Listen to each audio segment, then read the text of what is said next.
Buen día. Hoy vamos a ver el género dramático. Cuando hablamos del género dramático estamos hablando de uno de los principales géneros literarios. ¿Sí? Cuando hablamos de géneros literarios vamos a tener esencialmente cuatro. Está el género narrativo, ¿sí? Que es el que abarca los cuentos y novelas, por ejemplo, ¿sí? Que se caracteriza por tener un narrador. El género lírico vamos a tener, que consiste en los poemas. El género dramático, que consiste básicamente en las obras de teatro. Y por último hay un género nuevo, bastante reciente, que es el género ensayístico, que algunos libros lo consideran como un género aparte, otros no. ¿Sí? Así que según el libro, según el manual, van a encontrarse con que hay tres géneros literarios o que hay cuatro. Bien, nosotros vamos a centrarnos en este caso en el género dramático. ¿Sí? Dijimos, ¿en qué se va a diferenciar del género narrativo? Bueno, ambos van a contarnos una historia, pero en el género narrativo, justamente como su nombre lo va a indicar, va a haber un narrador. ¿Sí? En cambio, en el género dramático no va a haber nadie que me presente la historia, sino que los personajes van a intervenir por sí mismos. ¿Sí? A diferencia de estos, el género lírico y el género ensayístico no nos cuentan una historia generalmente, por eso tenemos esa diferenciación. Bien, eh, ¿dónde vamos a ubicar el origen del género dramático? Bueno, lo vamos a encontrar en la antigua Grecia. ¿Sí? Vamos a hacer un pequeño recorrido histórico muy breve acerca de las cosas que podemos relacionar con el teatro. Bueno, su origen va a estar ubicado, como ya dijimos, en la antigua Grecia. ¿Sí? Se va a relacionar con ceremonias religiosas. ¿Sí? En esa época lo que era ir al teatro era casi como para los cristianos hoy en día ir a misa. ¿Sí? No era algo que se buscaba por entretenimiento, por diversión, sino justamente por motivos religiosos y a veces hasta políticos también. ¿Sí? Había algunas celebraciones y barra competencias que se llamaban las grandes Dionisias o las grandes Dionisíacas, que duraban 3 días, se pasaban esos 3 días viendo unas 4 o 5 horas de teatro por día, ¿sí? Y después decidían quién era el mejor autor y los mejores actores, ¿sí? Cuál interpretación de las obras era mejor. Bien, eso en la antigua Grecia. Luego pasó el tiempo, ¿sí? Y llegamos a la Edad Media. En la Edad Media hubo muy poco teatro. ¿Por qué? Pensemos esto. Nosotros dijimos que originalmente el teatro se relacionaba con la antigua Grecia, ¿sí? En Grecia, nosotros ya vimos en años anteriores, ustedes vieron que estaba la mitología griega, ¿sí? Había varios dioses, bueno, y como esto se relaciona con una ceremonia religiosa, va a ser en honor a uno de los dioses, especialmente al dios Dionisio. ¿Qué va a pasar? En la Edad Media lo que predomina es el cristianismo. Entonces, en ese caso, se van a cerrar la gran mayoría de los teatros, se van a clausurar, se van a destruir, porque se consideraba que estaban rindiendo honor a un dios pagano, que no era para ellos el verdadero dios, ¿sí? Por lo cual todos los grandes desarrollos que ya habían logrado en la antigua Grecia, ¿sí? En esas épocas anteriores, se ven eliminados. Y en la Edad Media no nos encontramos realmente con muchas obras de teatro, no hay casi nada. Recién luego en el Renacimiento va apareciendo un poco, ¿sí? Estamos hablando casi unos 1000 años donde no hubo nada interesante en el medio. Y entonces en el Renacimiento va a ir surgiendo de nuevo el teatro, pero ya no asociado a algo religioso, sino más vinculado con el entretenimiento, ¿sí? Y ese resurgimiento vamos a encontrar sus máximos exponentes, por ejemplo, en Inglaterra con Shakespeare y en España con dos autores que se llaman Calderón de la Barca y Lope de Vega, ¿sí? Más o menos en la misma época, estamos hablando cerca de 1500, 1600 aproximadamente, para que se den una idea. Bien, en este caso, como ya dijimos, el teatro está mucho más vinculado con el entretenimiento. Eso se va a notar mucho con Shakespeare, donde se buscaba justamente entretener a las masas, toda la gente iba al teatro por eso van a ver que, por ejemplo, en las obras de Shakespeare hay mucha sangre, mucha pelea, mucha muerte, ¿sí? Porque eso generalmente era lo que atraía a los sectores más populares, ¿sí? Bien. Bueno, cuando hablamos de géneros teatrales o subgéneros teatrales, mejor dicho, vamos a encontrarnos con la tragedia, la comedia y va a haber una tercera variante que va a ser la tragicomedia o drama, que es de alguna manera una mezcla de las dos anteriores.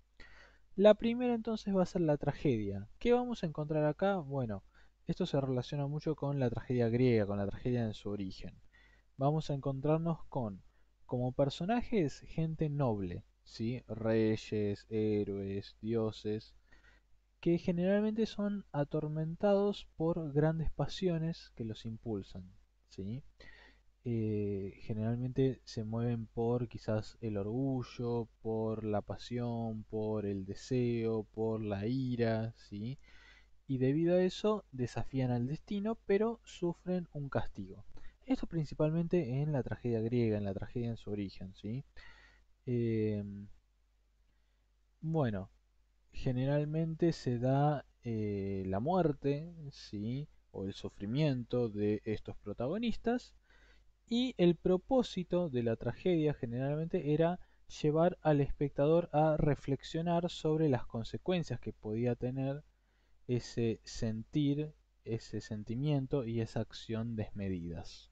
¿Sí? Bien. Luego vamos a tener la comedia. La comedia va a buscar lo opuesto, ¿sí? Así como generaba muchas veces la reflexión, ¿sí? O el sentimiento de sufrimiento o empatía con ese sufrimiento. Bueno, la comedia lo que va a buscar generalmente es descomprimir de alguna manera. Y los personajes justamente va a ser lo contrario. Si bien era gente importante en la tragedia, acá en la comedia vamos a encontrarnos con personas comunes, y con situaciones muchas veces de la vida cotidiana, a veces exageradas, a veces ridículas, pero dentro de todo relacionables con la vida cotidiana, ¿sí? Y suele tener un final feliz en contraposición con la tragedia. ¿Cuál va a ser el objetivo de la comedia? Bueno, generalmente está vinculado con generar risa, ¿sí? Ahora, hay algunos casos donde además de buscar la risa, se busca la crítica social de alguna manera. Se busca reflejar, poner en evidencia algunas problemáticas sociales que suelen aparecer. Y luego vamos a tener la tercera opción, ¿sí? La tragicomedia o drama, que es una mezcla de ambas, ¿sí? Y eso se va a ver justamente en sus características. ¿Por qué? Porque vamos a encontrar tanto personajes comunes como nobles. Y puede haber, por ejemplo, situaciones humorísticas con un final trágico o la inversa. Podemos encontrarnos con que tiene todo un desarrollo serio pero una resolución humorística, por ejemplo, ¿sí? O una resolución feliz. Bueno, y en muchos casos, en estas tragicomedias, el humor se ve aportado por los personajes que son considerados secundarios, ¿sí? Los no tan relevantes. ¿Cuál va a ser el propósito? Bueno, al igual que los personajes y los conflictos, va a ser una mezcla de los anteriores. En algunos momentos va a buscar generar la risa, en otros va a buscar generar la reflexión, ¿sí? Bien. Acá un paréntesis, fíjense. Hoy en día se suele denominar drama a casi cualquier pieza teatral, ¿sí? ¿Qué quiere decir esto? En general, hoy en día casi cualquier obra de teatro se considera un drama. Justamente piensen en que se llama género dramático, ¿sí? Tiene que ver con eso. Aunque en general, digamos, si vamos al término específico, se relacionaría con una obra de teatro que es de alguna manera un poco mezcla de los dos grandes géneros, de tragedia y de comedia, así que intenta representar la vida tal cual es, ¿sí? Rompe un poquito con esos modelos tan rígidos de cómo se presentaban las cosas en los otros dos. Bien, en cuanto a las partes del texto teatral, ¿sí? ¿Qué cosas vamos a encontrar? Bueno, cuando encontramos un texto teatral van a ver, por ejemplo, fíjense en este diálogo, solamente tenemos la parte de un personaje, ¿sí? Fíjense que dice Juan, entre paréntesis, sale corriendo y dice, oigo golpes extraños, iré a ver, ¿sí? Bueno, fíjense que hay una parte que dice sale corriendo. Esa parte en realidad no se lee a la hora de interpretar la obra, ¿sí? Cuando interpretan la obra, esas son las acciones, cosas que lleva implícitas. Son más que nada indicaciones para los personajes respecto de cómo deben actuar, qué acciones deben llevar a cabo, o para los directores para organizar, por ejemplo, lo que es la escenografía, el vestuario, las luces, ¿sí? Eso no lo leen los personajes, pero sí van a leer lo siguiente, que es justamente el parlamento, ¿sí? Que es lo que dice en voz alta el personaje.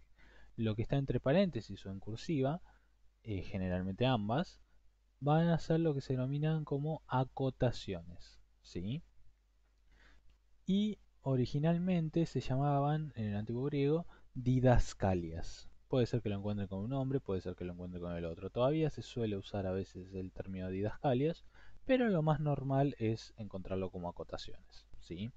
Por otro lado, lo que dicen los personajes son los parlamentos, que pueden encontrarse en forma de diálogos, ¿sí? Cuando uno habla al otro y se van respondiendo recíprocamente, en forma de monólogo cuando habla uno solo, o en forma de aparte, que ¿qué quiere decir en este caso? Bueno, que habla, pero habla como si estuviera dirigido a la audiencia nada más, ¿sí? O como si hablara para sí mismo, que los otros personajes que están en escena no escuchan lo que dice, ¿sí?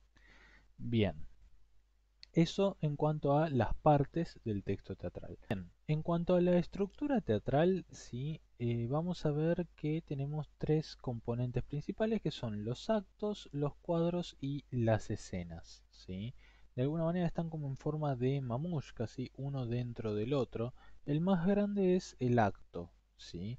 Que generalmente suele dividirse según la estructura narrativa, es decir, según la introducción, el conflicto o el desarrollo de la historia y el desenlace final. Generalmente tenemos, si bien existen las obras breves que tienen un acto único, un solo acto, suele haber 3 o 5 actos, ¿sí? Cuando son obras de extensión intermedia, digamos, suelen ser 3, y cuando son un poquito más largas suelen tener 5 actos. Cuando son 3, claramente es más fácil, tenemos uno que actúa de introducción, otro de desarrollo y otro de desenlace. Cuando son 5, bueno, se va dando de manera un poco más progresiva. Dentro de los actos podemos encontrar los cuadros, ¿sí? Que a veces aparecen, a veces no, depende de la obra que sea, y lo que suelen indicar son los cambios de escenario, ¿sí? Cuando hay un cambio de un lugar a otro. Y dentro de los cuadros podemos llegar a encontrar las escenas, ¿sí? ¿Qué es lo que indica el cambio de una escena a otra? Bueno, la entrada o salida de personajes. Cuando entra un personaje nuevo o cuando sale un personaje, ahí tenemos un cambio de escena. Bien, y esto es un modelo, un ejemplo de cómo puede verse la estructura. Si esto no es una obra completa, es como para que puedan ver más que nada la numeración, cómo se va siguiendo. Fíjense que tenemos el acto, dentro vamos a encontrar el cuadro y dentro las escenas. A ver, vamos a tener varias escenas 1, ¿sí? Fíjense las numeraciones como que se van reiniciando. Tenemos escena 1 del acto primero, escena 1 del acto segundo, escena 1 del acto tercero, ¿sí? Y así se van a ir dando, dentro de cada uno se va reiniciando la numeración. Eso como para que tengan una idea, no es necesario que se sepan todo esto, pero que sepan cómo va funcionando la numeración en ese sentido. Bien, y lo último, existen lo que se denominan las reglas aristotélicas. ¿Qué quiere decir esto? Bueno, hubo un autor en la antigua Grecia llamado Aristóteles que dijo que, bueno, en general en las obras de teatro, por lo menos las de su época, eh, se solían respetar estas tres reglas o estas tres unidades, ¿sí? La regla de la unidad de acción, que significa que hay un único conflicto principal, una sola acción principal de la historia. La regla de unidad de lugar, que indica que todo lo que pasa en la obra sucede en un solo lugar principal. Y la unidad de tiempo, que indica que todo lo que sucede en la obra ocurre en un solo día, ¿sí? Esto era lo que se solía respetar en esa época. No significa que hoy en día se siga haciendo, ¿sí?